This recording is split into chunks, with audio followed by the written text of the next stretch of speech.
All right, let's dive into a story that, on the surface, seems pretty simple. It's about a miracle. But when you look a little closer, you realize it's actually about what happens when an undeniable truth just crashes into a rigid, unbending belief system.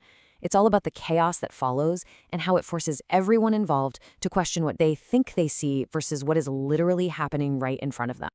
So the whole thing kicks off with this really telling question. The disciples see a man who was born blind, and their first instinct isn't compassion. It's not, how can we help? It's, whose fault is this? You see, in their world, suffering on this level had to be a punishment for someone's sin. It's a neat, tidy explanation for a messy world. But that entire way of thinking is about to get completely turned on its head. And here's the response that just shatters their whole premise. The point isn't to look backward and assign blame. It's to look forward and see an opportunity. The man's condition isn't some kind of cosmic punishment. Instead, it's the stage where something absolutely incredible is about to happen.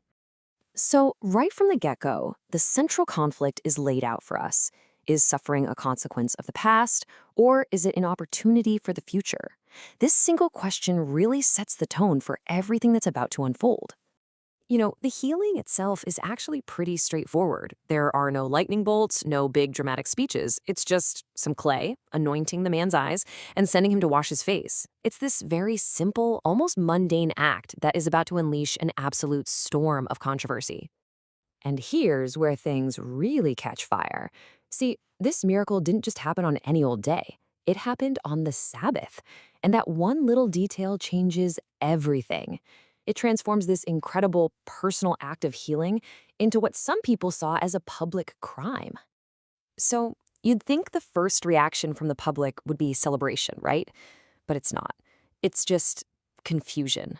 The change in this man is so total, so profound, that his own neighbors can't even agree if it's really him. Some say, yeah, that's him, while others are like, no way, it just looks like him. It shows you just how reality-bending this event was. While everyone is arguing and debating his very identity, the man himself has the simplest, most direct answer possible. I am he. He's like the calm center of this growing storm, completely sure of his own truth. And this is just the first of many times he's going to have to stand up and defend his own reality. And now, the situation starts to escalate.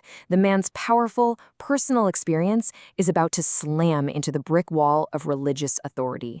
His simple truth is about to become evidence in a trial that he never, ever asked to be a part of. And get this, it's not just the neighbors who are divided. The religious authorities, the ones who are supposed to have all the answers, they're split right down the middle too. One side can only see a broken rule. All they care about is that this happened on the Sabbath. But the other side is actually grappling with the evidence. They're asking, how can a sinner do something like this? The miracle has literally fractured the establishment. So they keep pressing the man, asking for his opinion on his healer. And he doesn't just stick to the facts of what happened. He makes his first bold claim about who this person is. He says, he is a prophet. It's amazing, right? The more pressure they put on him, the stronger his conviction gets. The authorities, probably hoping to clear this up quickly, bring in the man's parents, but they are terrified. They confirm the basic facts. Yes, he's our son. Yes, he was born blind. But that's it. For everything else, they just deflect. He's old enough, ask him. They're so afraid of getting in trouble that they basically throw their own son to the wolves, leaving him completely alone to face this interrogation.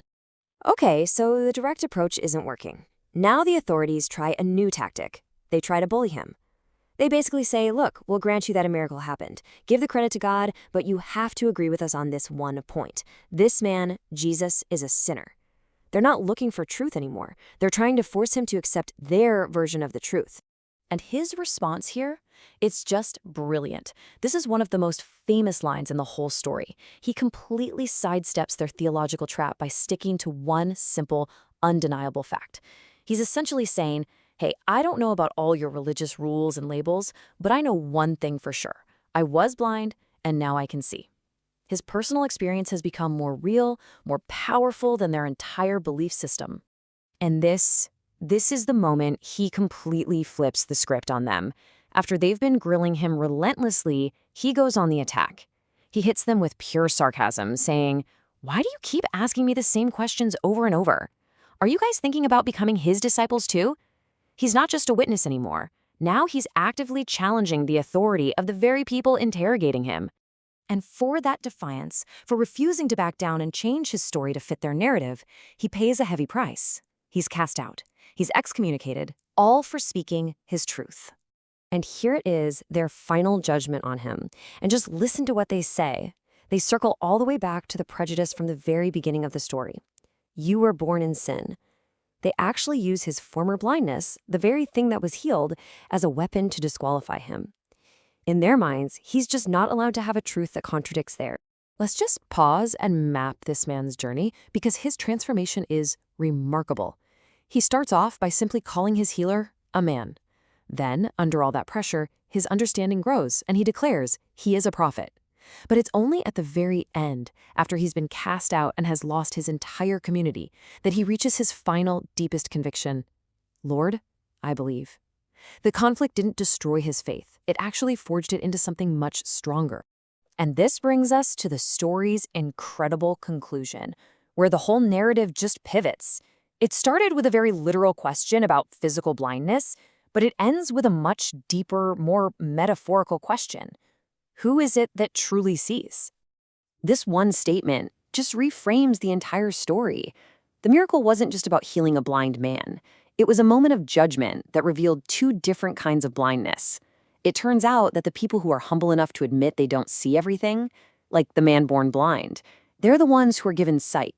But the ones who arrogantly insist they already have all the answers, well, they're the ones who are revealed to be truly blind. And here's the final devastating twist. The real sin of the authorities wasn't their ignorance. It was their certainty. If they had just admitted, you know what, we're blind here, we don't understand what's happening, they could have been forgiven. But because they stood there and proudly insisted, we see, their willful blindness becomes their sin. The story closes with the authorities asking this haunting question back. Are we blind also? And really, that's the question that's left for us. After seeing how their certainty and their prejudice literally blinded them to a miracle happening right in front of them, it forces you to wonder, what are the areas in our own lives where we confidently say, oh, I see, and what truths might we be missing because of it?